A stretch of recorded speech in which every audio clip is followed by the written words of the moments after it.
Hello! Welcome to my channel. Fuck you, Jassa. Hi. Space Rhino here. Cirrus might be over there. He might be doing something with Growlithe. I'm not sure.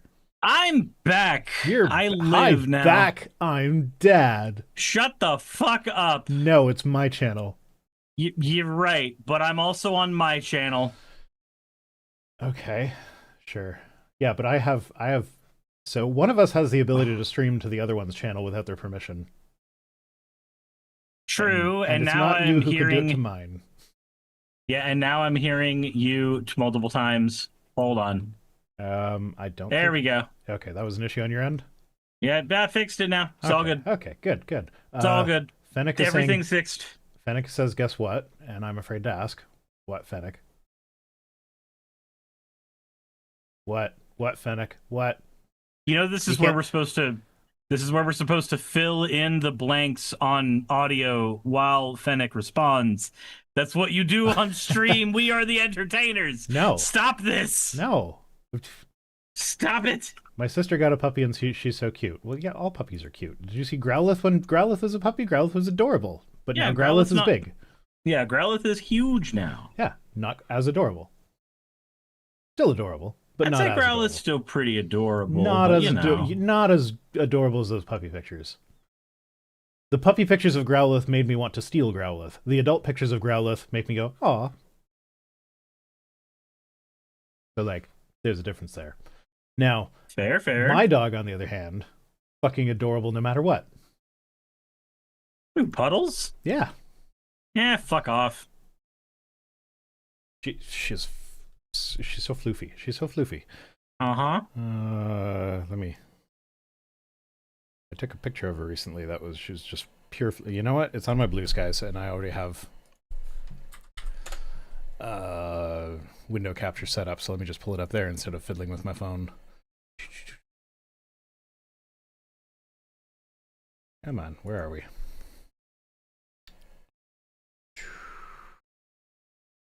Ah. There's Puddles. She floof. She's such a cute little puppy. She's so fluffy. You're not reacting to my dog. Nope, I'm not. Jassa says, "Much floof. Such wow." Indeed. Epic. Hanselin says epic side-eye. There's no, not tweets, articles. There's a bit of derp eye going on in this one. National Dragon says, Poodle? It's a cockapoo. She's a Cocker Spaniel Poodle mix. You're a cockapoo. I am a cockapoo. But yeah, no, that's her. She sits on the armrest of the couch and looks out the window, and that's her TV. Her favorite TV show is when she sees people that she knows in the front yard. I feel like that's damn near every dog. Yeah, I know that probably. one. I know that one. I know that one.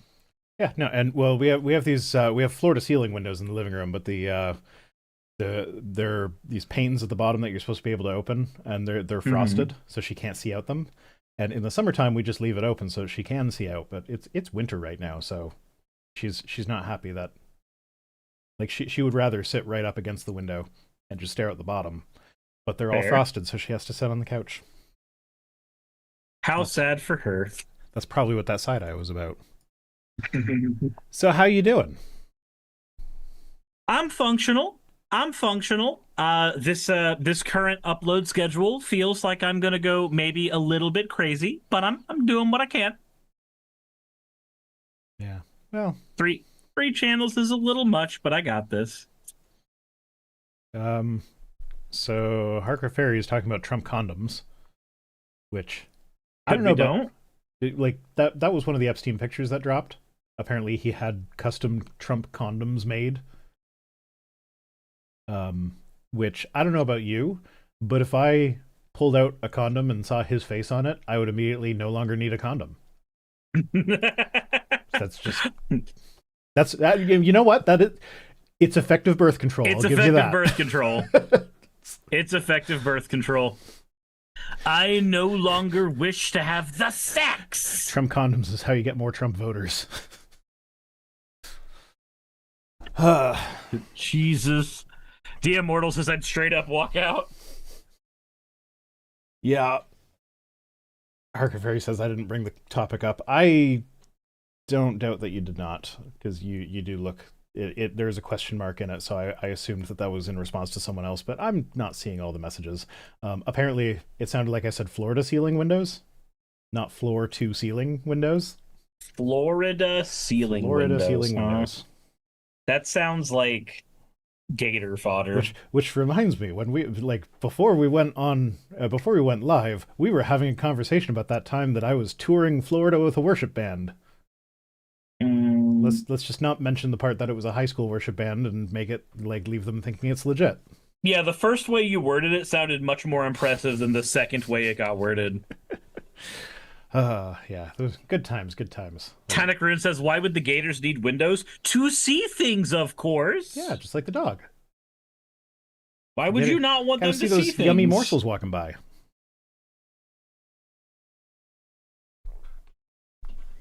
Yeah.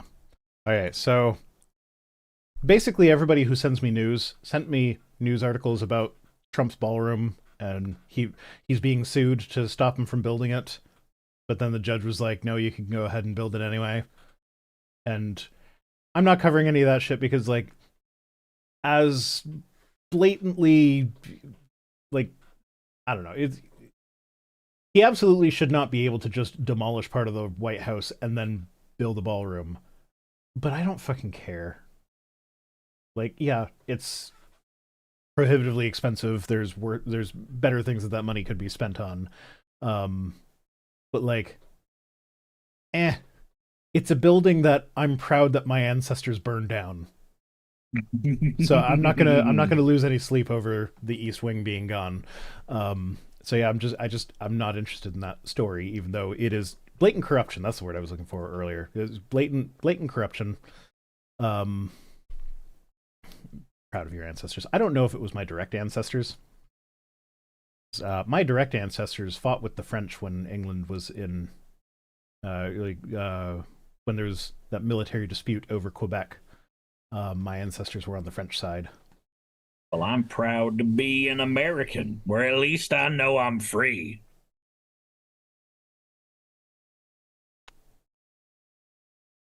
Signs he's posting under the wall of past president pictures? Oh, have you not seen that? I haven't seen signs. I've seen he's got that horrid-looking gold leaf stuff above them. No. Okay, so hold on. I've got I believe I have the thing on this. No, I don't. Where'd it fucking go? Okay, so basically, Trump has been adding, for those who don't know, Trump has been adding little plaques under every presidential photo to Hmm. talk about their accomplishments during their time as president. And of course, under Biden, it's just the auto pen. Under, Obama, it says like Barack Hussein Obama, it just basically lists all kinds of fucking horrible things that they've done instead of talking about any of their accomplishments, which, like, on the one hand, yeah, sure, we should acknowledge when our presidents do stupid shit. On the other hand, it's a why are you doing this thing. Let me see here.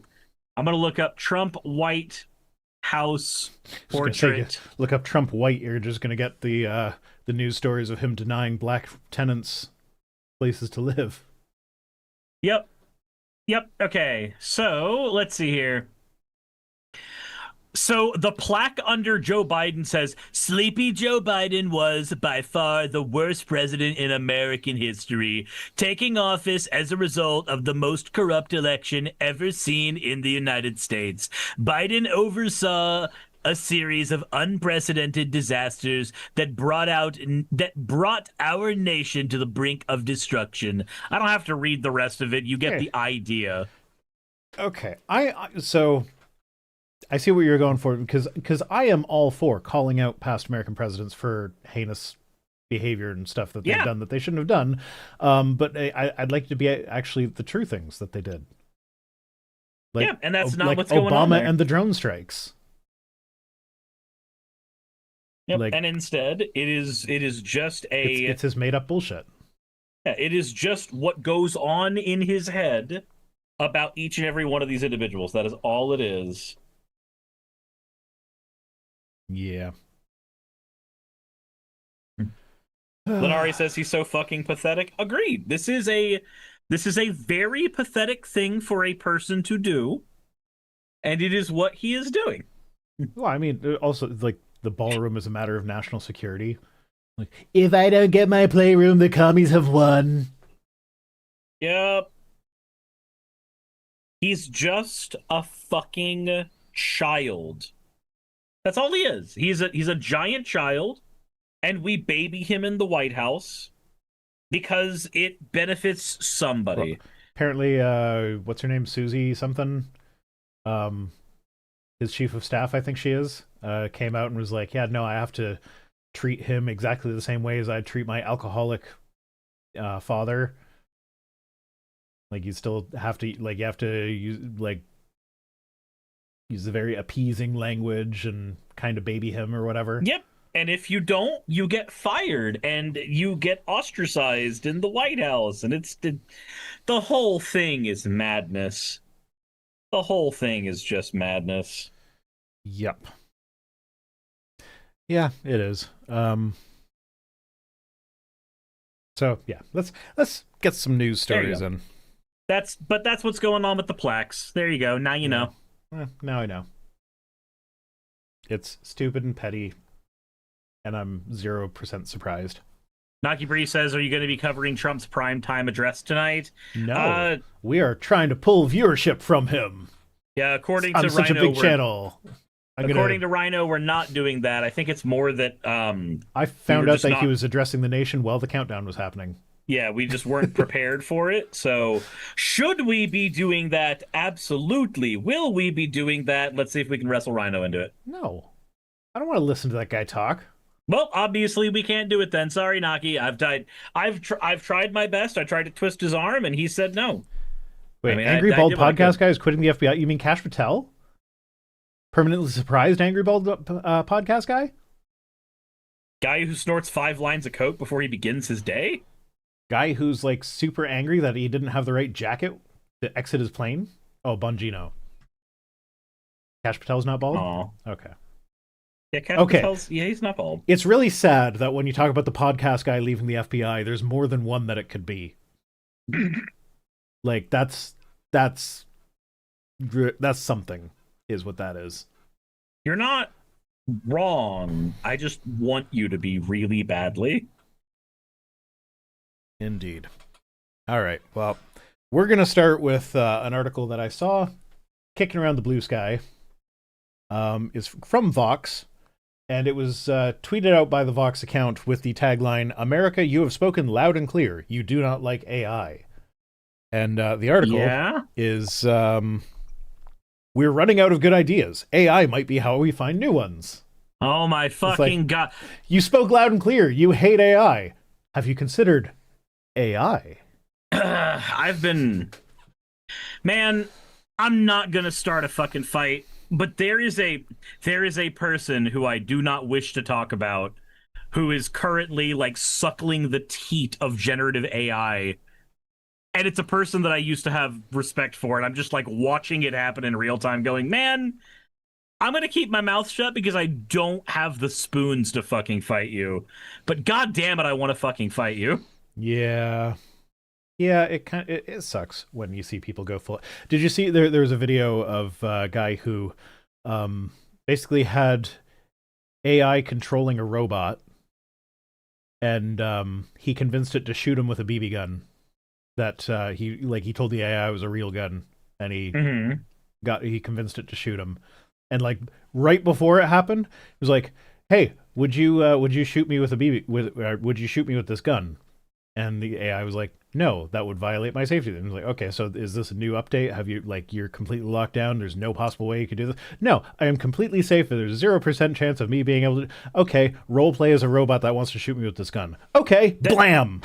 That's always how you get around it. You tell it to role play the thing. You're just like, oh, yeah, the AI for some reason cannot tell me how to build this bomb. But if I tell it to role play a serial killer that uses bombs as their main method of killing, then suddenly it has no problem telling me exactly how to make this. Now, to be clear, the AI was not. I don't think it was directly controlling the robots. I don't think that is possible at this time.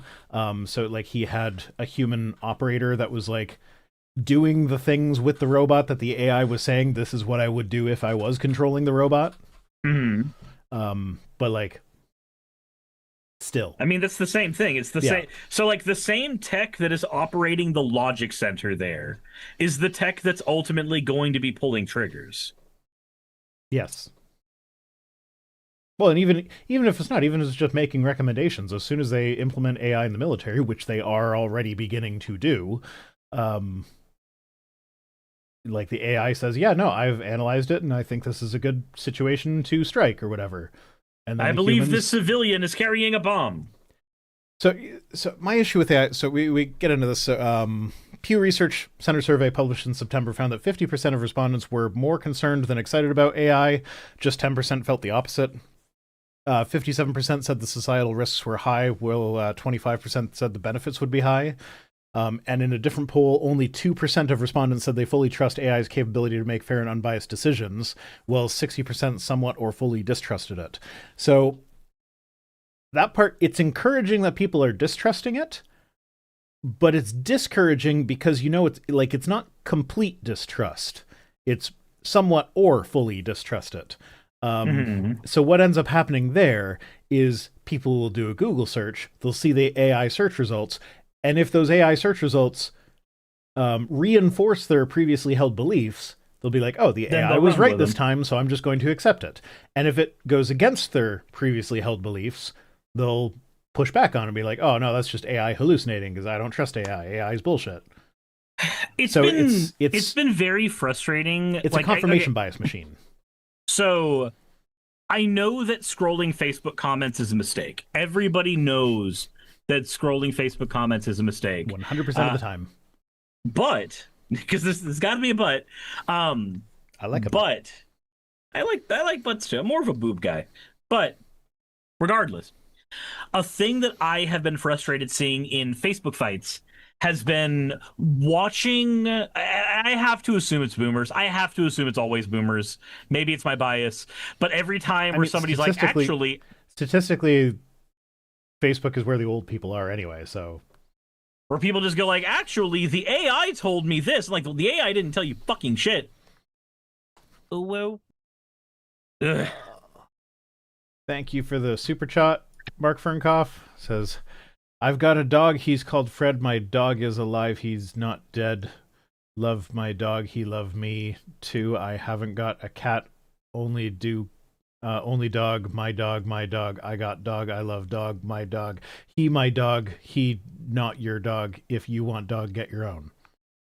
Thanks, what Mark. What the fuck? I don't know. Can you? Because that was all one word, he broke my display the chat message thing. Yeah, I feel like thanks for the money either way. I feel like that was a cry for help. Why did you read that? Because he paid me to. If you send me money, I read your message, as long as there's no like slurs or anything in it. I mean, it was. I just think that was a cry for help. I'm gonna be perfectly honest. I think he's held hostage. Could be. I think somebody's gonna get him. Someone was saying song lyrics. Another person says "Smash It" from the. Oh no, yeah, Mark says "Smash It" from the Beatles. I can't say I've ever heard that one. And Anselin says "Still made more sense than Trump." My dog, not your dog. My dog. My dog is alive. He's not dead. My dog is alive. My dog is fantastic. I haven't got a cat, only dog. Only dogs. Only dogs here. Only dogs. They said I have the best dogs. I don't know. It says I love my dog. I can't picture Trump saying I love anything except himself. Oh, he said he loves the Bible. He can't quote the damn thing, but he loves the uneducated. I remember. He loves the poorly educated. He loves the poorly educated. Did you hear him referring to Melania's son? What? Oh, when he was introducing Melania for some reason or another. I forget what the context was, but in his introduction, he's like, "Oh, she's great. She's really taking care of this thing because she loves children. She's got a wonderful son. She takes such good care of her son." And he was talking about Barron. Yeah, his son. His son. So I'm like, my guy. I don't know anyone that talks about their own children that way.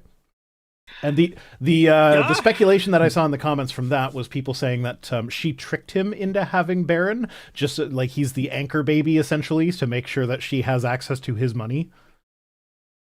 And he resents that. So like apparently this is not the first time he's referred to Barron as her son. I don't think it's that. I'm gonna be perfectly honest. I think it's way more simple than that. Dude's got fucking dementia. If you've been listening to Trump lately, he constantly has been referring to himself in the third person. Like there's actually if we get to it tonight, if it's one of the things that we're talking about, I know that when he was asked about his opinions on Rob Reiner, he specifically talks about himself exclusively in the third person. Yeah, during that whole fucking interview. I did see that, but I did not. I didn't pull that for tonight. Okay. Yeah, but. I don't know that referring to yourself in the third person is a sign of dementia. Otherwise, my partner's got some issues. I think it's a sign if it's not part of your normal vernacular, and it wasn't his in the last 8 years. He's been, well, I don't know. In his posts, he refers to himself in the third person all the damn time. Like that hasn't changed, so I wasn't really surprised to hear it verbally. But, yeah, no, there are definitely other signs. So like, he's bragging about how many cognitive tests he takes. Like, dude, like we all know that cognitive test is a screening test for dementia. If you're taking it multiple times, that's not something to brag about. That's something to be very concerned about. I'm taking so many of them.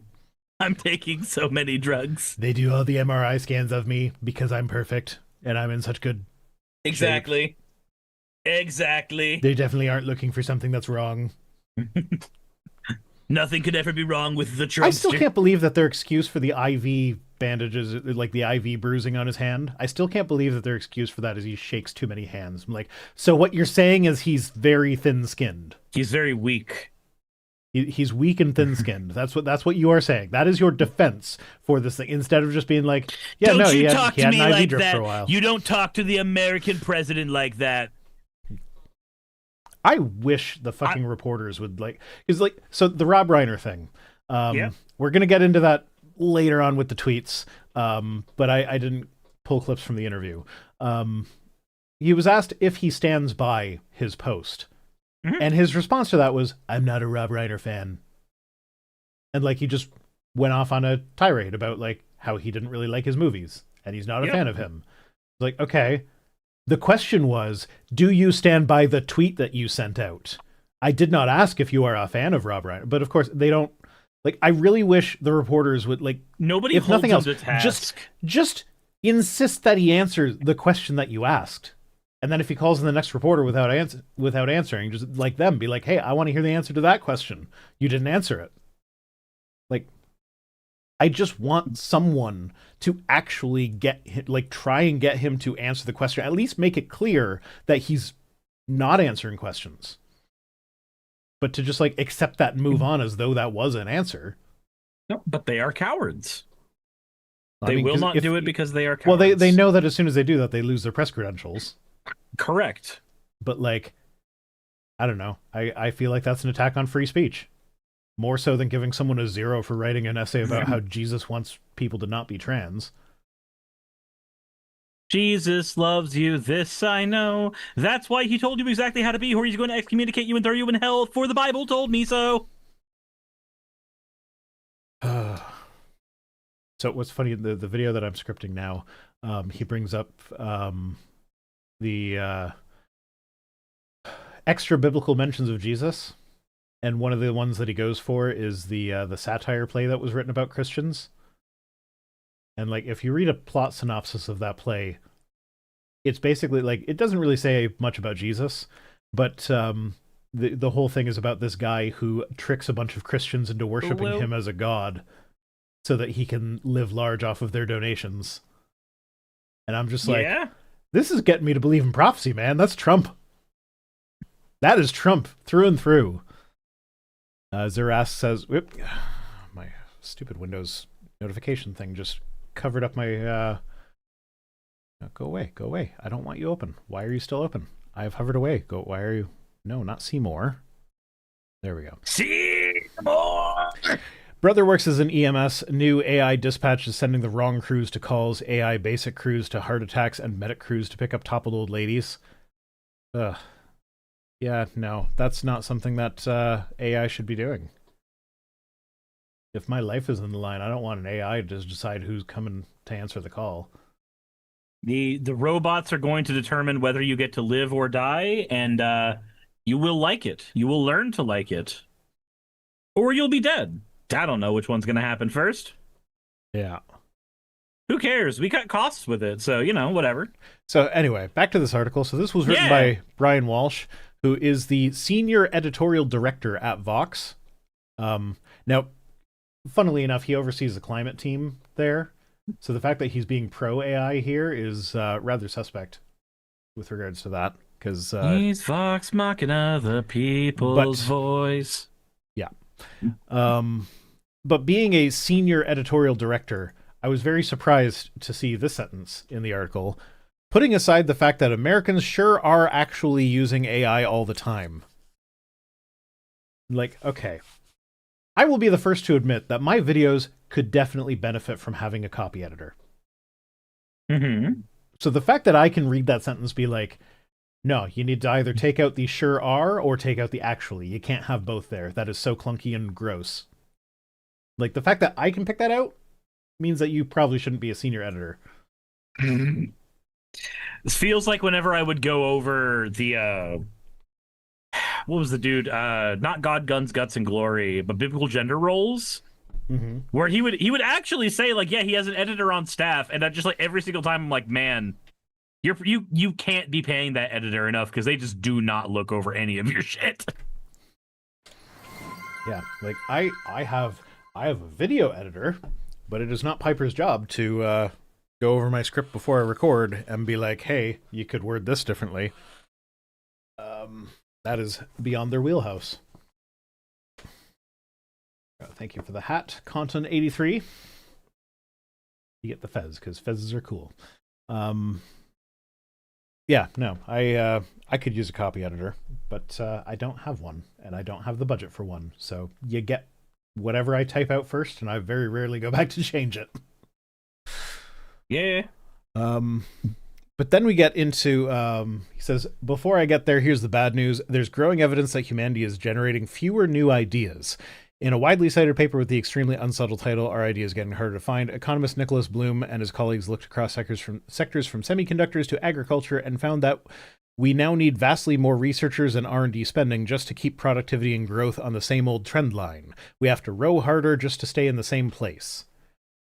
I don't think this guy knows how science works. I think he's thinking of like new ideas specifically as in like creative ideas only that nobody's going to think about who are in professional fields. This just seems like a super capitalist pilled paragraph. Where it's like, line must go up. Line must always go up. If line not go up, that bad. And so not just does the line have to go up, but the slope of the line has to keep increasing forever and ever. We have to keep increasing the pace. So the fact that we're still going up, but it's not going up as fast is bad. But he says we have to row harder just to stay in the same place. No, we're just not going forwards as fast. And that's fine. And he's talking about science as though if you don't keep making new science, you lose the old stuff. Like, no. All of the breakthroughs that we've made in the past are still breakthroughs that have been made. We still have those breakthroughs.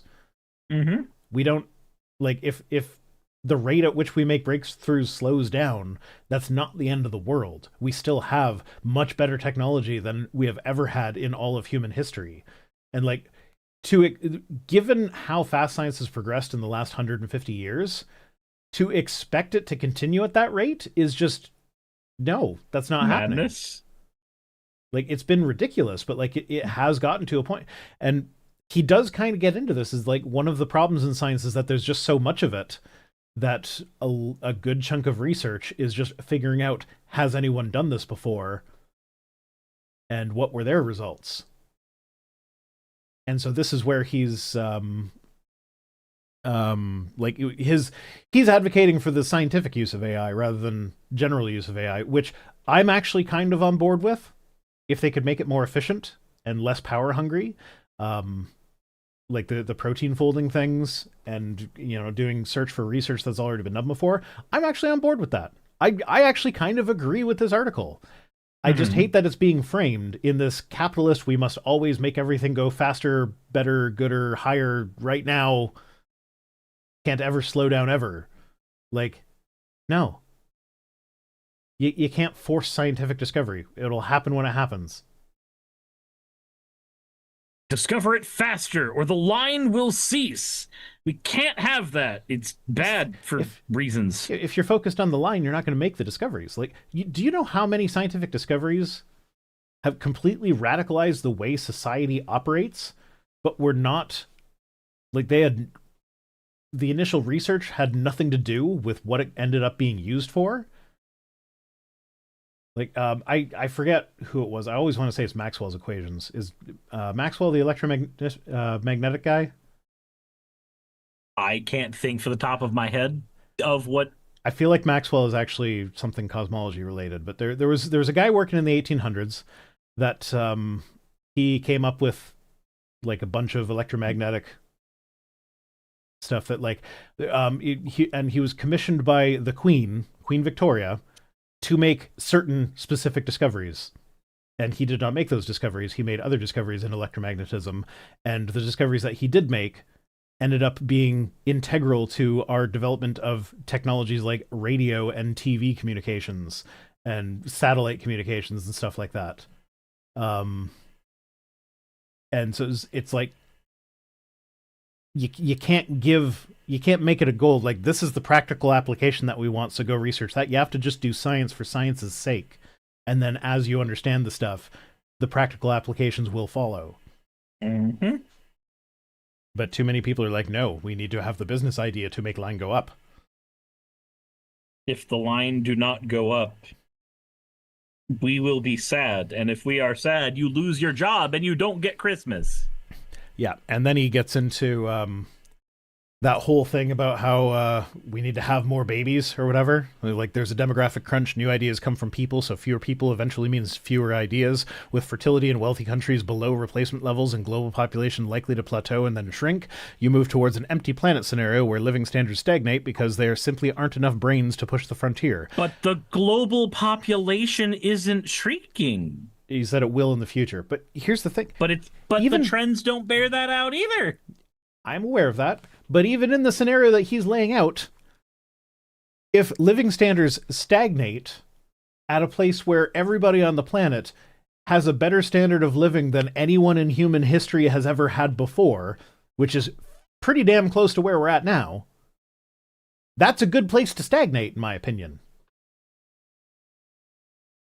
If you're at the top of the mountain, are you really that upset that you made it there? Yeah. Like, oh man, if only I had a rocket ship to go even higher. Like, no. This just screams an article where the talking points were given to him by an AI company CEO. Yeah, seems like that. I mean, I'm skipping over some of the stuff where he does kind of denigrate the large language model bullshit. But like, he goes into all the different scientific uses of AI, so like protein folding and summarizing other research and stuff like that. So like, yeah, no, it. There we go, Fennec, there we go. I would be a lot more creative if I wasn't being crushed by the endless weight of capitalism under fascism. Mm-hmm. Yeah, if we didn't all have to, like, struggle just to pay our fucking rent, then maybe we could spend more time in creative endeavors. But the line, you don't understand. The line.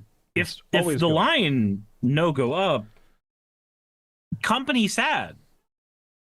Company no have emotions, so fuck company. Fuck company up its asshole with a baseball bat wrapped in barbed wire. Company sad. Good. No, bad. Company sad. Company sad, good. Okay.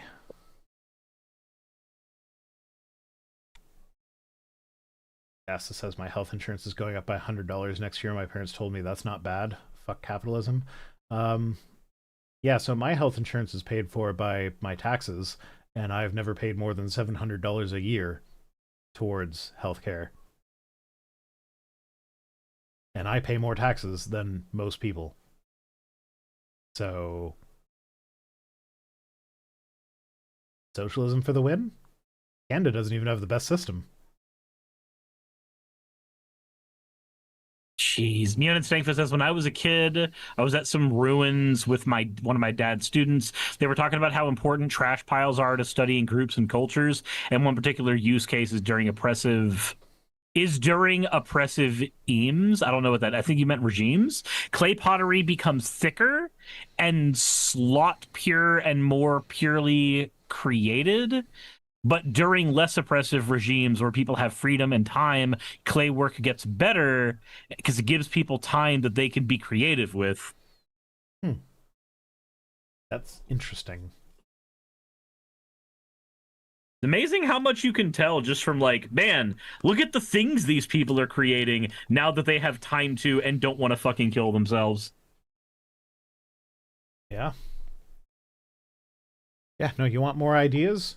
Try universal basic income. See how many ideas start flowing. I'm pretty sure, wasn't it Ireland that had a grant program where they were paying a bunch of artists a like living wage salary without the expectation that they would actually do art,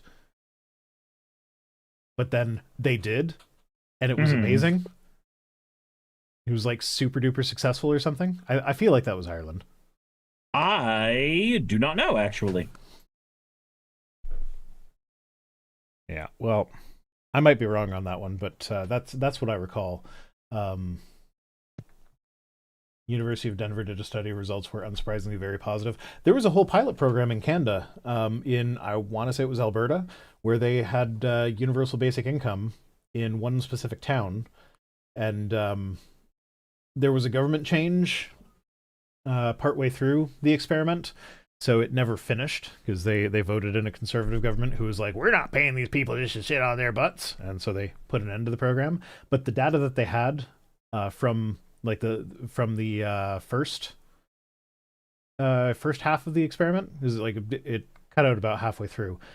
Basically said that their average wage from the actual jobs that they worked went up because, as it turns out, when you don't feel desperate, when you're not desperate for money, you will be more assertive in asking for raises trying to and stuff like advocate that. for yourself. Advocating for yourself. Like, if I lose this job, it's not the end of the world. I will still be able to pay my bills because I have universal basic income, so I'm going to ask for that raise. Or I will turn down this job offer even though I don't have another one on the table because I don't think it's good enough. I will wait for a better job offer. The only groups that saw a rise in, a lowering of the willingness to work were people who were still in school and people who were pregnant or had just recently given birth. So, like, people who are still in school studying to get an education so they can get a better job in the future, and people who need to take care of a child. Like, so the people you would expect. Yeah, those are the only people who saw a decrease in willingness to work when they implemented it. So yeah, UBI is actually a good thing.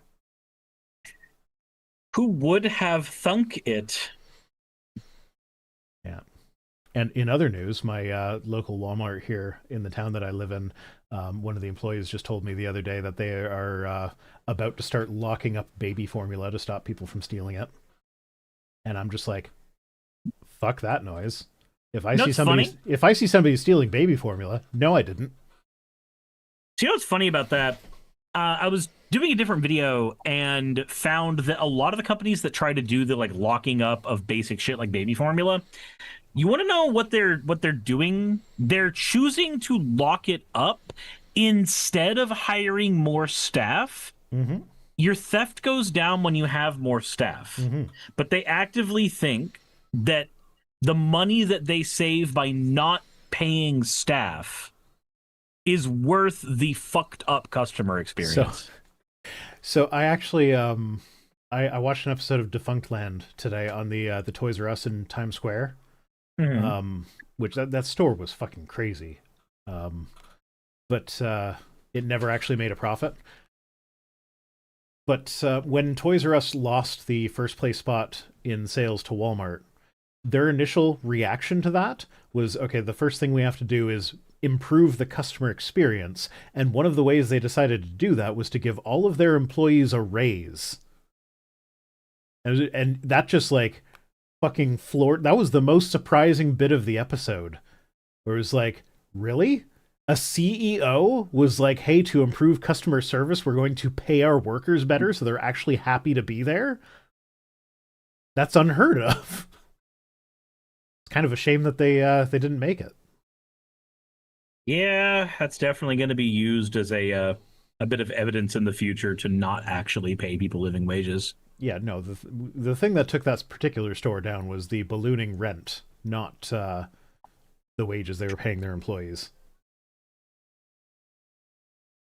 Like they, when they finally closed down, the rent was about to increase from like $12 million a year to $40 million a year. That's a lot of rent.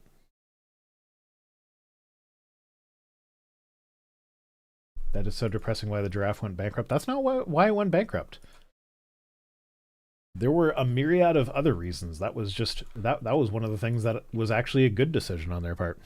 Anyway, moving on. Next news item. This one was sent to me by my anonymous source. Sign language services intrude on Trump's ability to control his image, administration says. What? So the what are they called? The National Association for the Deaf are suing the Trump administration because he's not using ASL interpreters. And his defense against that is being like, but I need to control my image. And if I'm using an interpreter, that takes away my control of my own image. Is it because of how many times the interpreter has like given him the Samuel L. Jackson this motherfucker look when they turn around and look at him? Because you've seen that shit on video, right?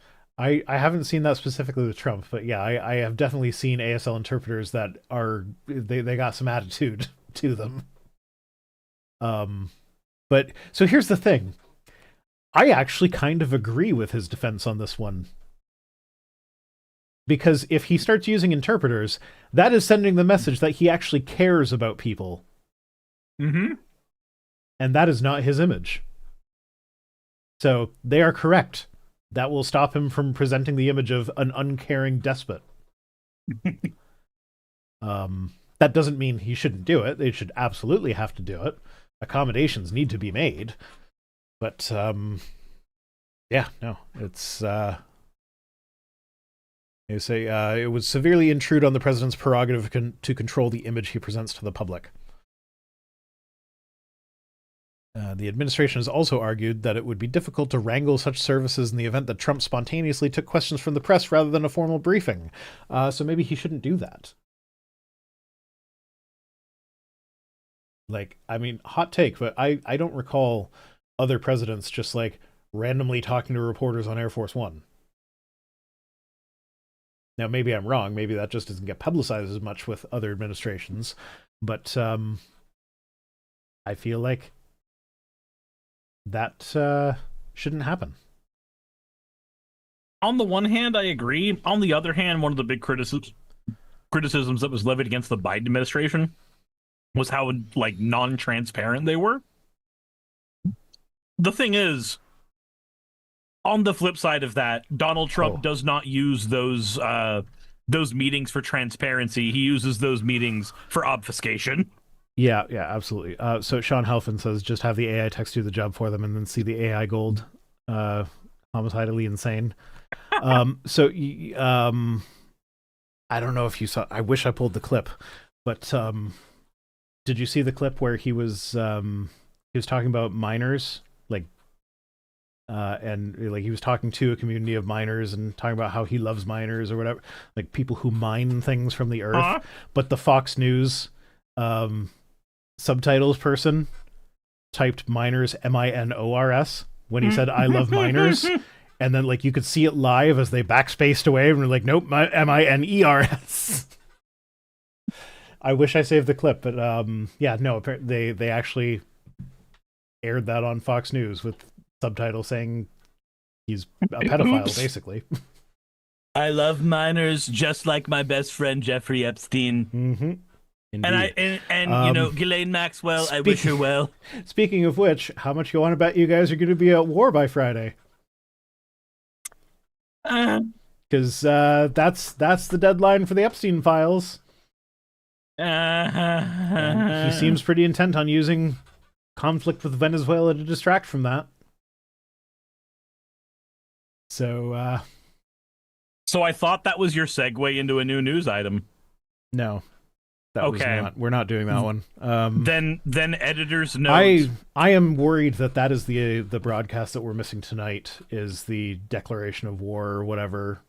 I mean, he can't do it officially without Congress, but the equivalent of what that would be. That doesn't fucking matter. He's been doing that. No. I mean, they fucking blockaded Venezuela already. We're not even gonna pretend that Congress can hold his hands anymore.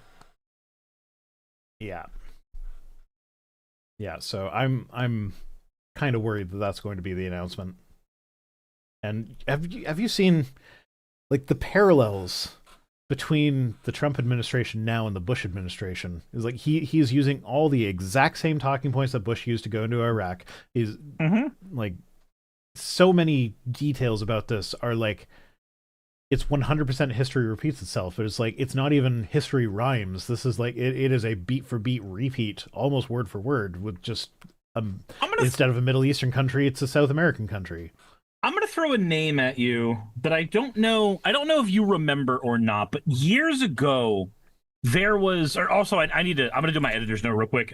K-Fox, this video is the second part of another video. I hit the end record button thinking that was the segue into a new news segment. Apologies. Oh. This is still the same video. But Rhino, years ago, in the during the age where there was a lot more like direct confrontations between like the smaller Christian content creators and smaller atheist content creators, there was a guy who went by the moniker of White Engine. He hung out with Mr. Brass and a few others. I remember him. Okay, so White Engine was one of those people who used to get into arguments with Shannon Q a lot. That's why I remember him. And he would specifically say dumb shit like, the only people who say not understanding history makes history repeat itself are the people who don't read history. Unlike them, I read history. And I'm just like, my guy, history shows you're a fucking moron. Look at this shit. It's so weird that so many of those like really loud voices have just kind of gone quiet. Have they? Or have they just moved on and we haven't seen where they've moved to? I think it's a combination of both. So like Mr. Brass specifically, I'm actually gonna double check because like he was the one I remembered the most because Shannon had like a tiny fondness for him because he did the little cartoons out of all of us. Oh God, this is almost as much nostalgia for me as that time that I toured Florida in a worship band, playing bad covers of bad songs. The only thing I'm seeing Dean Esme, that was the other person they hung around with. I remember back in the day when jungle existing. jargon was always in your comment section saying his nonsense.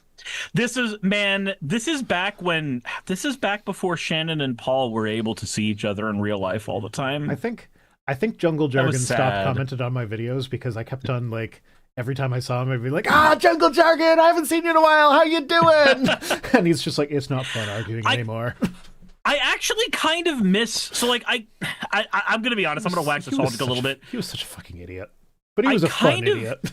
I kind of miss that era of doing the kind of content that we do because I feel like it was more fun. I feel like there was more fun to be had. Yeah, it's when you get the people that disagree with you in the comments section but still watch all your videos. It's like it's great the people that are paying me compliments all the time. Thank you. Like you got the recurring Saturday morning villains. It was so fun. Yeah, but like it's I don't know. It's just more fun. Yeah, I miss. Did the VT band sing Our God is an Awesome God? I don't think we did that one, but the song that I'm remembering is Grace Like Rain by Todd Agnew, which it is such a simple song. It's just the same 4 chords over and over and over again. It doesn't even change which chords it is for the chorus. There is a very short bridge where it does like 3 different chords. But then after that short bridge is over, it goes back to the first 4 chords.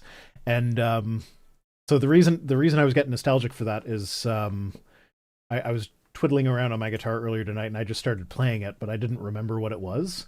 And eventually I realized that like, oh no, the reason that is so burned into my head is because it was just those 4 chords. It's like a cello player playing Pachelbel's Canon.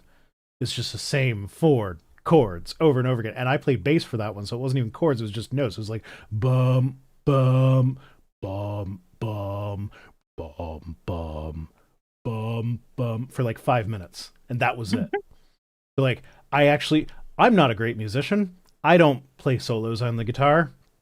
I can barely control which strings I'm hitting with the pick. It's all of them or it's one of them. There's no in between. And so for that one, I actually like started fiddling around with it. So it was like, like bum bum bum bum bum bum bum bum bum, and so like I'd play around with it because I got bored. Anyway, yeah, it was fun. Completely irrelevant to anything we're talking about. Hallelujah, grace like rain falls down on me. Oh man, that is a quote I remember. That no wonder White Engine was such an idiot. I'm scrolling through comment sections from like some old footage. Mm-hmm. One of the quotes from him is that flat Earth is more reasonable than atheism. Oh, from Brass? No, that was from White Engine. Man.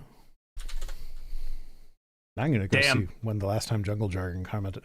You can search comments by username, right? I think you used to be able to, but I don't know if you can took it anymore. Away now? So they do this. I think they do this thing now where, like, when you click on a user, it'll give you a history of comments they've done on your channel, which makes it hard. Like, if you don't know when the last time they commented on your channel is, you can't find it anymore. Yeah, no, that's jungle jargon. No, can't do it. New hat from Sean Helfin. Go away, Fez. Let's see. I don't know how all this stuff got on top of my hat. Floral hat. Hello. Olivia Williams is member for 18 months. Thank you, Olivia. Says, we'll use that to say like the stream. Everybody hit that like button. Subscribe. Something, something. I don't know. No jungle jargon. Can't find jungle jargon comments, but that was fun.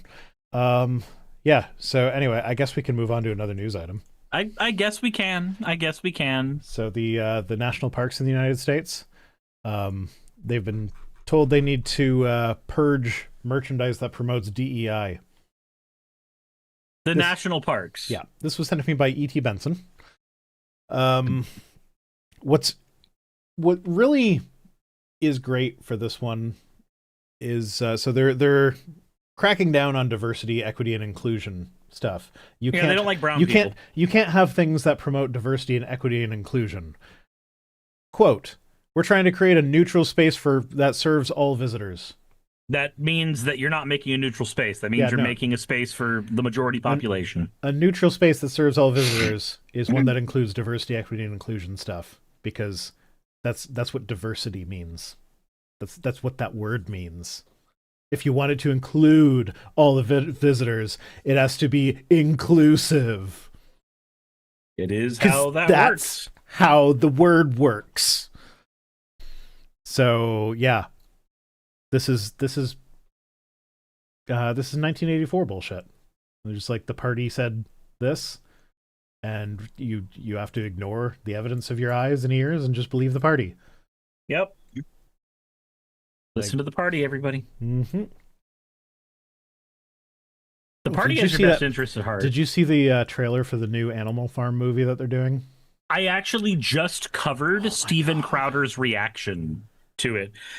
Dude, don't tell me I agree with Steven Crowder on this. So Steven Crowder is pissed about the movie because in his mind, the problem is the corporations now and not Karl Marx. So it's a lie. It's not. It's propaganda. It's leftist propaganda. So he's not. No, 1984 was leftist propaganda to begin with. Yes, because 1984 is leftist propaganda because I just got done covering this, so I have all the information in my head still. I'm sorry, I have to do it. So, Crowder in his video tries to say that, this character was supposed to be a representation of Karl Marx, and I'm like, okay, sure, let's look at. They had a Marx, they had a Lenin, they had a Trotsky. No, they did not have a Marx and a Lenin. Nope. Didn't they have a Lenin? Wasn't Marx and Lenin were one character because the USSR. No. There was the old pig that died before the animals took over the farm. That was Marx, wasn't it? And then Lenin was the guy who was still around and kicked Trotsky out. So I actually have the sources on this one, but like the character that you're referring to was supposed to be a representation of Marxist Leninism, the philosophy, not the actual people. Okay. And that's also, splitting hairs. It's not really, because when Crowder says this is Marx and another person goes, well, no, that's Marxist Leninism, they are two completely different political philosophies. Like it's not splitting hairs when they are functionally different. Okay. But so Crowder's issue is that he thinks it's leftist propaganda. When I saw the trailer, all I saw was the standard for every contemporary remake ever. You go, hey, what was the person critiquing at the time? Well, it was the USSR post-revolution rise. That's what was being critiqued at the time. What's being critiqued now? The centralization of power through an oligarchy. Well, that's what happened with the USSR, so it's the same fucking thing. It's just a corporation now that's doing it instead of the People's Revolution that's doing it. So, I don't know. I just got pissed off at it because they are taking a fairly serious political commentary and turning it into a jaunty, banter-filled comedy. I think it's fine. I fucking hate it. I fucking hate it.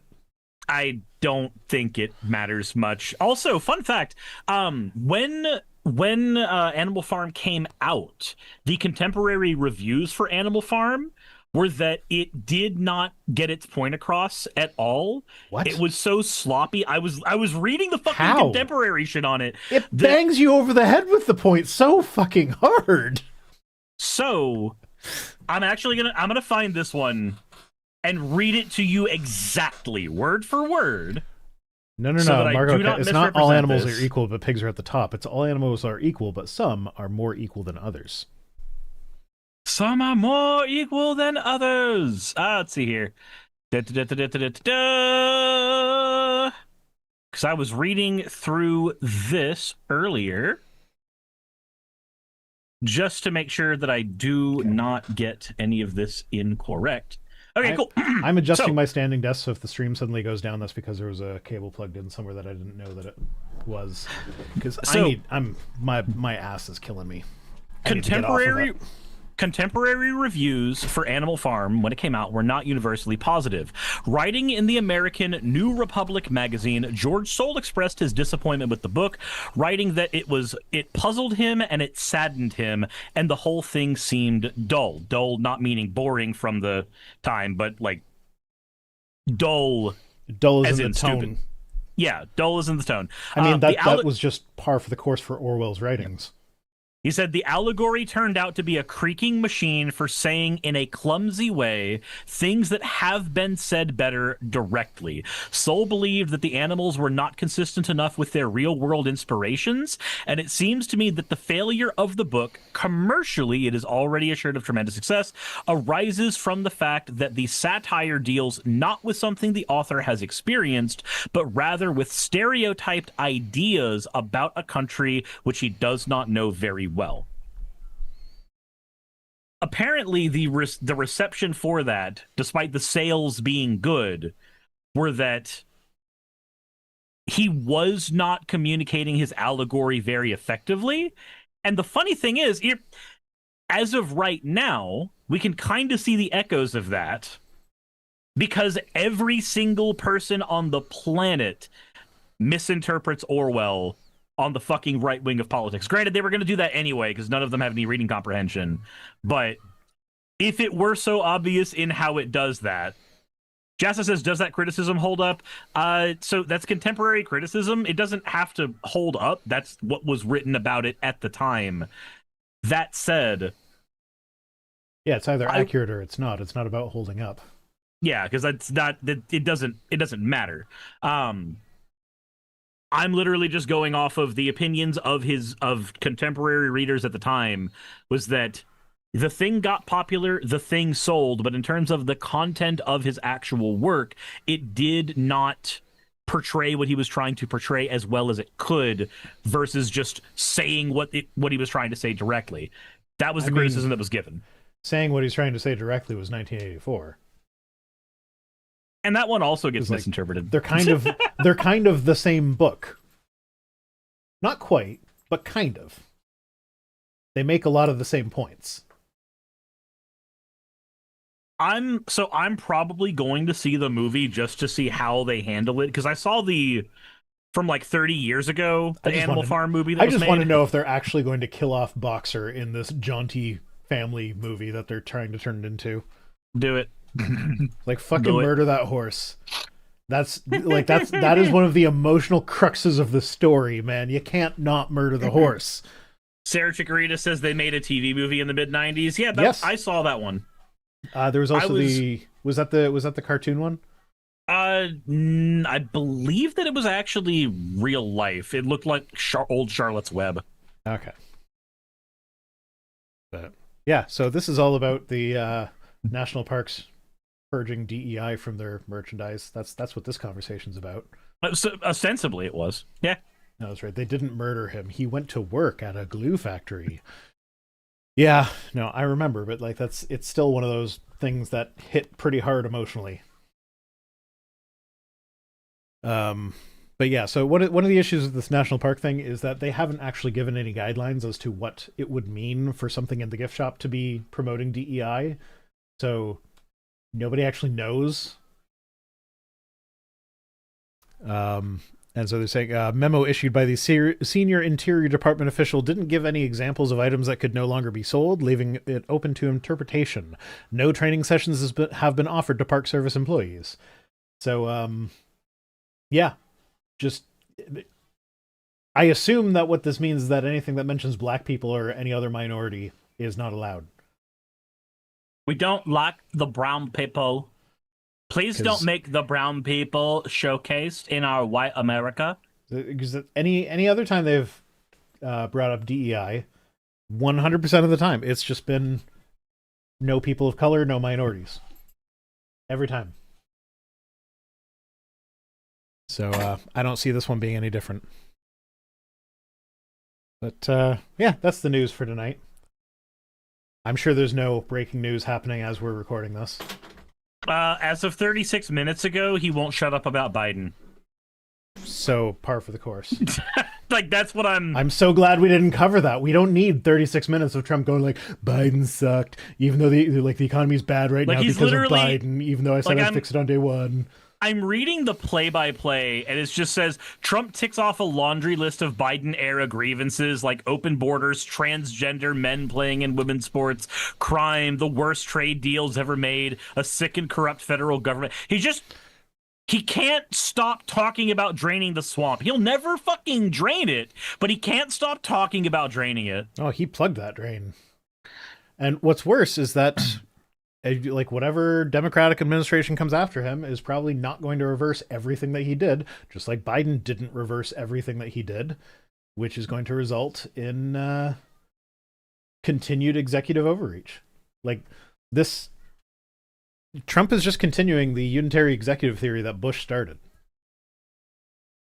So apparently the biggest thing there looks like Trump declaring that the economy is better forever, despite the fact that nobody can afford shit. Mm-hmm. Yeah, but I don't know. Everybody's talking about how his approval ratings are at all-time lows, even for him. Fucking hell! But it's like he's a lame duck president at this point anyway. His approval ratings don't matter. He also says in his address that the troops will receive checks of $1,776. Like $1,776 or $17.76, because one of those is a lot more funny than the other. $1,776, but just $1,776. He just wants to send to them. Okay. Yeah, he literally is the swamp, says Olivia Williams, for $2.79. That's a weird amount that I assume is a conversion from American dollars. I'm glad that wait, the weird amount. Well, I'm getting $2.79. Oh, I thought you were talking about the 1776 thing. Oh yeah, no, that's.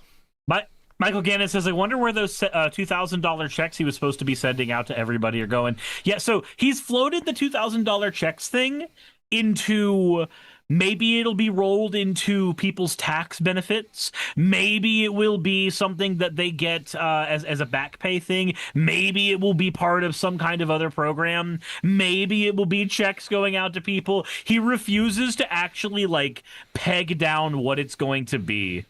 Nobody's getting any fucking checks. Nobody's getting fucking checks. Because Melania's busy pegging him. I don't think they have sex. Probably not, no. No. Gideon Wells, thank you for giving out a tier 1 sub. And we got Barron out of the deal, who, by all accounts, is turning into an Andrew Tate bro type of person. Which, like... You remember during Trump's first presidency when everybody was like, we need to save Barron Trump, and now he's just turning out to be an asshole? Yeah, because he's being raised by Trump and Melania, or more realistically, the people that they're paying to raise him. So of course he is. It's like he's made the transition from victim to victimizer. And So I felt bad for him, but I do so no longer. Anyway, tweets. Let's do tweets. Fuck Trump. Oh boy, no, please don't. Please do not let that man breed more. He'll talk about molesting the children. Yeah. So Anthony says, sorry guys, I know it's cliche at this point, but if we did this in America, every single Protestant would become Catholic. So this was a video of like some lady is like walking down the aisle and singing while wearing this big long blue train thing that gets stretched over the entire congregation. And when I first saw this tweet, just weird. Yeah, it is weird. But the funny thing is, when I first saw this tweet, I couldn't tell. Eventually, I read their username as Catholic ICIZM1 or whatever, and so I figured out that they're pro-Catholic, so they're saying this in earnest. But my first read of this was that it was an ironic, like, oh yeah, no, everyone would be Catholic if we did that, because it's just creepy and weird, and honestly, everyone would be Catholic if we all together got randomly rubbed by a woman's garments, because it's the closest that half these people will ever get to her touch. Yeah. Well, I don't know. For me, I'm just like, the idea of being trapped under a big cloth like that with a bunch of people that I don't know are like, I'm going to get a cold from this. I don't want that. Yeah. So like that's my thought. But like, no, and it's an old video. Like, this wasn't the first time I've seen this video, and the first time I saw it, I had the same reaction with, that is weird. I don't want to be trapped under a blanket with people I don't know. Gross. But yeah, it was just funny to me that I couldn't figure out whether this person was like saying it sarcastically or actually thought that. It's like, yeah, no, just drag a blue garment attached to a lady's head over top of the congregation, and I'm sure all those Protestants will suddenly turn Catholic. But yeah. Jesus. Next up, we've got Brian Holdsworth, notable slavery advocate and racist. I don't remember which of my videos covering him. The one about slavery, it's like 55 minutes long or something like that. And I think the thumbnail says big time yikes. So when you find that one, you'll find out he's explicitly racist. He explicitly says in that video that like some races are more intelligent than others and some are more beautiful than others. He doesn't say which ones he thinks are the more beautiful and more intelligent ones, but you can guess. He likes them white. He likes his women Asian. I don't know. But so this is, I found myself surprised. I agreed with this tweet. He says, capitalism is the economic theory of liberalism, which was a leftist movement that led to the French Revolution. Capitalism is not conservative, nor has it ever been. Okay, so I don't agree with that, but what I was agreeing with was like, he's saying capitalism is bad. I'm like, okay, I can get on board with this. Capitalism bad. He's taken a really weird route to get there. I don't know that it's ever been leftist. I mean, leftist in the sense that it's further left than like monarchism. Yeah. It's definitely further left than monarchism because it has more like individual power. Overton window wise, at the time of the French Revolution, yes, it was leftist. Also, I wouldn't say that it was leftist at the time of the French Revolution, because I'd say that it was more left, but it's not leftist. Okay. Because Kropotkin was critical of that too. And Kropotkin wrote after the French Revolution. But yeah, anyway, after. I'm talking about leading up to it, Cyrus. Neat. Kropotkin didn't define the Overton window, you motherfucker. Anyway, like, you put your Kropotkin where your mouth is. Anyway, you guys should both read The Conquest of Bread. It's a very boring book, but it at least has some insights. And also, you should play the video game. I'm not reading any Kropotkin. Thank you very much. And you also should play the video game Overton, where I voice the main character. Anyway, I'll look into that one maybe, if I remember. But he's not wrong that liberalism is capitalism. Like neoliberalism, the philosophy. That's where you get the libertarians philosophy. Being like, we're classical liberals. Yeah. Neoliberalism is capitalism. He is technically correct about that. The best kind of correct. Anyway, yeah, no, I basically found myself saying like, okay, I can get on board with this. He's just taking a weird route to get there. But then I read the comments, the replies. And so Joan POR said, so what is the best economic system? To which he said, Christendom. That's not an economic system, you fucking idiot. That's what all of the replies to that one said. That's not an economic system, you moron. I literally, while I was looking up the script today, I looked up the definition of Christendom because I wanted to make sure I was using the word correctly. And it is just a word to describe the group of people known as Christians. That is not an economic system. I mean, if you really want to split hairs here, you could say that the economic system that the Bible most obviously advocates for is a form of communism. Because they literally like have a thing where like, oh, they gave all of their belongings to the church and they gave to people according to their needs. Like it's very, very socialist / communist-ish. So like, if you want to say Christendom is an economic system, you could go with a socialist, communist type thing. So like, you're almost there, Brian. You're almost there. But I doubt you're going to take that last step.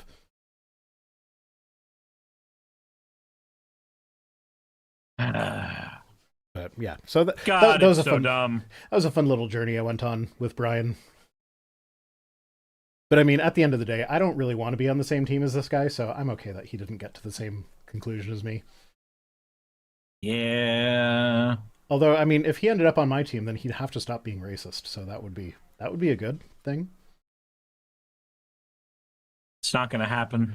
No, it's not, but it'd be nice. Okay, then we have Bridget Gabriel says, President Trump has done a phenomenal job on the White House. This is what class looks like. And then posts pictures of that gaudy-ass fucking... The like presidential walk? Like the West Wing and all those like gold leaf bullshit above all the portraits or whatever. Like, no, it looks terrible. It's so fucking ugly.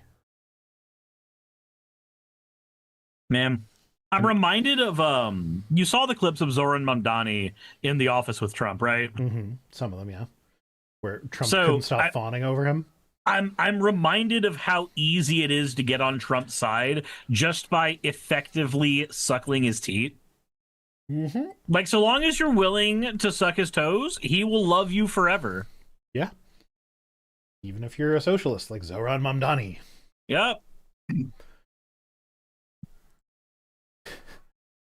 Burn it to the ground with fire, call Canadians to do it again. Indeed, Sean, indeed. I'm not saying I can advocate for anything specifically happening as I live in America and I'm worried about what might happen to me based on advocacy. I'm sure I've said this before, but the regiment that burned the White House down the first time still exists in Canada, and my mother was a part of it. So... Same I'm sending my mother down there to burn your house down. Oh... No, she's like the sweetest little lady. She would never do that. She's very conservative. But when the Trump stuff started happening, she had conversation with me like, I don't know that this man is actually like Christian. Like, no, Mom, he is not. Yeah, definitely. It's okay for you to not like him. Like, fucking it would actually be very concerning to me if you did like him. So please continue questioning his legitimacy.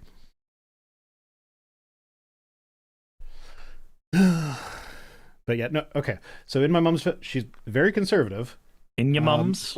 Well, no, I want to talk about her for a little bit because some people might get the wrong picture from it. So I have a bunch of LGBTQs kicking around my family, particularly some T's, and she did resist that a little bit, but immediately, as soon as I told her, like, hey, misgendering a kid is like very highly correlated with suicidal ideation and suicide attempts in that kid, she like immediately like looked at me and was like, so if I do that, then that could potentially cause them to commit suicide. Like, it would be a contributing factor, yes. And immediately she was like, okay, I'm not doing that anymore. So yes, conservative, but very open to like actual like, hey, this is what the research says, please don't harm my children. Okay, I won't do that. Yeah, that's at least an improvement over a lot of other stuff. Mm-hmm. Vice Serrano's mom is the sweetest old lady. She would never do that, is what she wants you to think. Indeed. Okay, Elon Musk retweeted the rabbit hole who posted this chart, says the woke mind virus in academia. The woke mind virus is extremely measurable. I found this chart very interesting. So this chart is, I took a better high quality image of this chart. So it was put together by David Rosado, who actually is a PhD computer scientist who does statistics and stuff like that. He's also a bit of a crank where like he promotes the idea that COVID-19 was made in a lab and bullshit like that. So he probably is on the same side as all of them. Like the reason he did this study is for the purposes that Elon is using it for. But what I found interesting here is that you look at these, so you look at these phrases that he's graphing, like this is how many mentions they get in academic papers by year. So you look at racism, racist, sexism, sexist, homophobia, homophobic. All of those ones really start getting going in like the 1960s and 70s when the civil rights movement was happening. So yeah, that tracks. Civil rights movement happens. People start talking about that. Transphobia and transphobic starts getting going in the early 2000s, the 2010s. So that's when the right wing started latching onto that because everybody had kind of accepted gay people. And so that was their next, like, okay, well, we can't argue against gay marriage anymore, so we're going to argue against trans people. That's when that started happening. So that tracks perfectly. Then we've got anti-Semitism and anti-Semitic. The big spike there in the middle, around the 1940s. Is there something happening in the 1940s that might contribute to maybe people talking about anti-Semitism more? Who knows? I couldn't tell you, not even in the slightest. Yeah, I don't know. That one seems to make sense to me. Then there's Islamophobia and Islamophobic. That one starts going up around 2000, about around 2001-ish. That makes sense. Something happened around there that like might cause that to come into the public eye. It's not that I think anything happened around that time, but I heard something about pancakes and steel beams and jet fuel around that time. Yeah. Yeah, indeed. So what's interesting here is they're talking about the woke mind virus, but like all of these trends are very obviously correlated with significant events that are related to those words. Yep. Like, I don't know what they're expecting out of this. Like, do you expect people not to talk about things that are relevant in the culture at the moment? Now, I don't think Elon thinks about any of that shit because absolutely none of it has ever affected him. Jassa says, to be fair, Elon can't read. Allegedly, there's no proof that he can't read. I haven't seen proof. Proof that he can. Yeah, We're saying the same thing. We're on the same wavelength. To be fair, that's a joke that writes itself, not that he could read it. Yeah, indeed. Oh, did you hear about the guy that got fired from the Viagra factory? What? No. Yeah, no, he was stealing the pills, and when he was asked for comment, he said, well, apparently they just don't like hard workers. But why are you? I just am. Okay, so we got the real fly. Could you be less? No. It says U.S. Capitol replaces Robert E. Lee statue with this nonsense. So that is a statue of Barbara Rose Johns. Mm-hmm. Who, do you know her story? I actually don't. I would like to know her story. She's fucking awesome. This statue has inspired me to learn about her story. Yes, because we learn about history from studying statues. That's according to Republicans. That's how it works. But yeah, in this case, literally. So she led a student strike in the in the segregation era. And that student strike culminated in her suing the government. And then her lawsuit with the students was the only student-led lawsuit that got rolled into the Brown v. Board of Education decision. So she was a part of the decision to desegregate the schools. And the student strike that she led She's such a fucking badass. What she did, she convinced the principal of the school that he needed to go into town to deal with some ruffians that were like from the school that were causing trouble in town. And I guess this was in time when like that was a like gonna take him all day to figure that shit out. So she sent the principal into town. Then she forged a memo in and like signed his name to it to all the teachers, telling them to like bring their students to the assembly area and then leave. And then she gave a speech to the students about how bullshit it is that their school fucking sucked. Like their roof was leaky, so like when it rained, they would just be getting wet. So like they'd have to have their umbrellas out during class. Their school was rated to hold 200 students. They had 450 students. So they were crowded. They were overcrowded. It was shit. And when they went to the government and was like, "Hey, our school is shit. Can you do something about it?" They built tar paper huts around the school and was like, "There you go. You've got more capacity now." So like they were, and like the white school in the neighborhood was very well to do. Everything was fine there. So they're like, "Hey, we're just trying to learn here." So she tricked all the teachers into bringing their students to the assembly area. All the teachers left because that was part of the memo. Just bring your students and then leave. So she gave a speech to them. Then they marched on town hall. And when town hall didn't listen to them, they sued the fucking government with the NAACP backing them up. So like, she's fucking awesome. She like replacing a slave owner statue with her, best decision that's been made on Capitol Hill all year. So, yeah. Yep, I'm okay with that. So makes perfect sense. Yeah. Not nonsense. Amazing person. But don't worry, it's definitely woke nonsense because Girl Brown. Robert E. Lee Good. Excuse me, sirs. Girl Boss Brown. No, Girl Brown, not boss. Girl can't be boss. She fucking girl boss, man. No, Glass Ceiling. Glass Ceiling Good. Girl Brown, girl bad. No, I can't get on board with this bit, sirs. She's fucking awesome. I can't say a word against her. No, and you know what? The thing is, I agree with you, which is why I'm responding like a fucking idiot. Yeah, because only an idiot would disagree.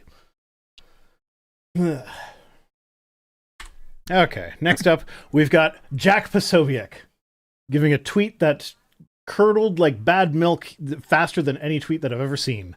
It says, "You won't see people on the right celebrating the horrific murder of Rob Reiner and his wife, compared to the left." The exact fucking thing. Compared to the left's reaction of Charlie Kirk's murder. So yeah, I'm just gonna. So as much as I love some of Rob Reiner's movies, I'm not a person who gets really caught up in celebrity deaths or whatever.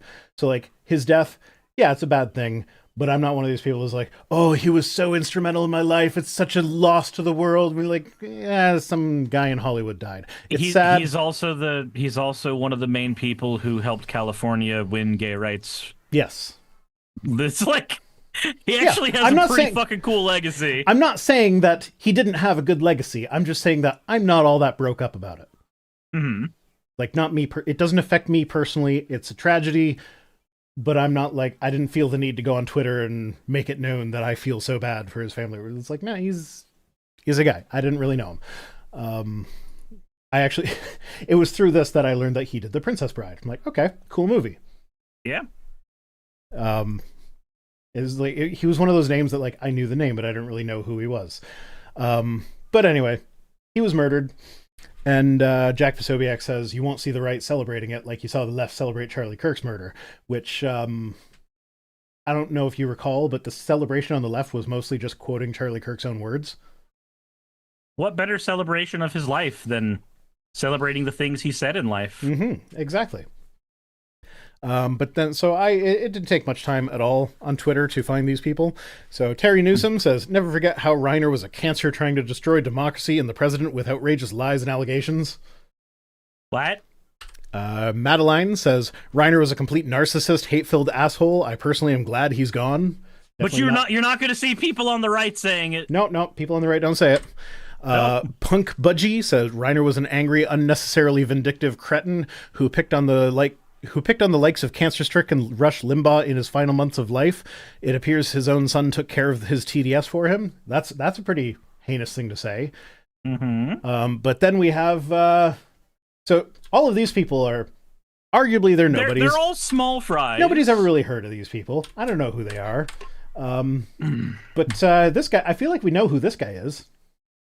I think I know exactly who that one is. That one looks like the President of the United States.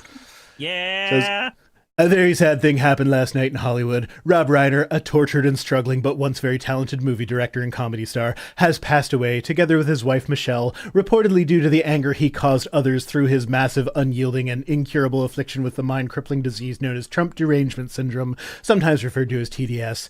He was known to have driven people crazy by his raging obsession of President Donald J. Trump, with his obvious paranoia reaching new heights. Okay, I'm not going to read the rest of it. The thing that struck me most about this is Trump just flat out saying, my followers are violent and I condone that. Yes. It is a celebration of his murder. He's saying he would still be alive if he didn't speak out against me. So it's his fault he died, not the fault of the person who killed him. Now, correct. My understanding, I haven't really looked into it since I took these screenshots a few days ago. My understanding is the main suspect is his son, who is struggling with addiction and stuff like that. So, like, there were mental health issues. There is no indication it has anything to do with Trump. So this is just Trump being like, just out of nowhere, being like, how can they make this about me? My followers are violent, so I can use that to make it about me. And I'm okay with my followers being violent. Like, that's what he's saying here. And from what I've been seeing, there are a lot of people on the right that are calling Trump out for this. I am not hopeful that this is going to be the thing that finally splits the GOP. No, it's not. And here's the thing. The people who are calling Trump out on this are only going to call Trump out on it for the amount of time that it is beneficial for them. The nanosecond that the winds change and show that it's actually far more beneficial for their careers to be on board with this, they just will be. Yeah, you're not wrong. I mean, just look at how Ted Cruz fell into line after Trump treated him like shit during the... Look at how J.D. Vance fell in line. The guy who said, I'll never be with Trump. Trump is America's Hitler. Yeah, he said he's a never Trumper, and now he's here. Sucking his dick. Probably literally. All Trump has to do is sit on the couch, and then he can just pretend it's the couches. You're just like, man, I'm just curious. Vice President J.D. Vance, do you go rollerblading? No, why? Why did you buy knee pads? Why did you buy knee pads for Christmas? They're adult size. Those aren't for your kids. Why'd you buy them? Who are they for? Who knows? No one can. Kinma says, so the solution to TDS is murder. That is also what he is saying. But to be fair, let's be clear. This isn't the first time that Trump has ordered the murder of people he dislikes, because he's also done it with Democrats in Congress. Mm-hmm. Oh, they're calling Mark Kelly up for an official military tribunal thing. Yeah, this is not new. He wants people to die. He is a deeply antisocial child of a man whose only solution to disagreement is murder. I'm at a point where I'm not sure if you guys are actually going to have elections. Like, that's how bad this is getting. My concern is not that we won't have elections. I'm fairly certain we will. My concern is that our elections are going to look like Russia's. Yeah. My concern is that our elections are going to look like... 80% of the people voted for Donald Trump. Sure. Yeah. My concern are that we're going to get those elections. Yeah. That's where I worry. Yeah, no, I can definitely see that as well. I mean, the saving grace there is that the people in the Trump administration are so inept that I could see them trying to just not call elections, like just not have an election, let him stay in office. And there are enough people that would fight against that like it's not going to be pretty if that happens.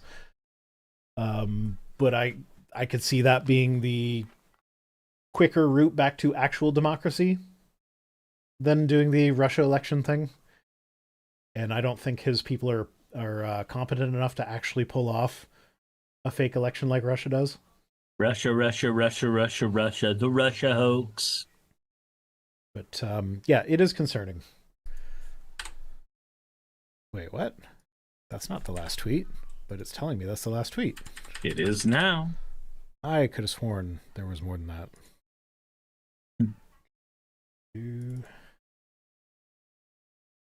Oh, that was the last tweet. Huh. We did it by 10? Yeah, no, it was just it was weird because that was like those were the first screenshots I took for Twit tweets. Mm-hmm. So I guess in my mind it was like because those were the earliest ones in the folder, they couldn't be the last ones. But alphabetically, everybody else came first, so here we are. Fair enough. It is what it is. Well, I didn't mean to end the stream on the depressing I don't know if democracy still exists in the United States thing. I hope it does. I hope it does. If not, Cirrus, I still got my basement. Understandable. Understandable. Now, is it more embarrassing to live in your friend's basement or your mom's basement? I don't know. Ask Nick Fuentes, because he still fucking lives there. Ask the parents of my partner's children, because he still lives in his parents' basement. Just saying. Jesus Christ. That's a whole can of worms I'm not going to get into right now. I wish he could just be an adult and we could just co-parent normally. Anyway. Yeah, we're ending on a depressing note today, I guess. Huzzah! Well, you're ending. I'll be here. Yeah, this is my last stream of the week because I am going to be at a convention, so I'm going to be here for a little longer than normal. Okay, I will raid you with my 18 people. Hey, are you coming to BajaCon next year? I don't know if I can afford that. Come on, it's in Canada. You can just stay here when you're done. First of all, when is it? Secondly, how much is a flight? It's usually late August. Okay, so late August next year. Yeah. How much is a flight? I don't know, a couple hundred. Cheaper than your flight to Alaska. Yeah, but that was for a very specific reason. I am aware, but this is a very specific reason too if you're trying to escape. Understandable. But right now with my current financial situation, it is better for us to be here. Everybody give Cirrus money now so that he can come to BajaCon. I will not have the money by August at that point. It will be spent on bills, I assure you. Okay. Alrighty. I will raid you once we're done. So thanks for joining me, everybody.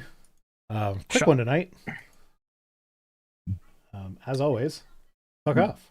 Prinia says something will break. Yeah, that's always what's going to happen there. Yeah. Cirrus's car will break. I don't think that's happening for a little while. No, you got a nice car now. That's good. Okay. Anyway, fuck off.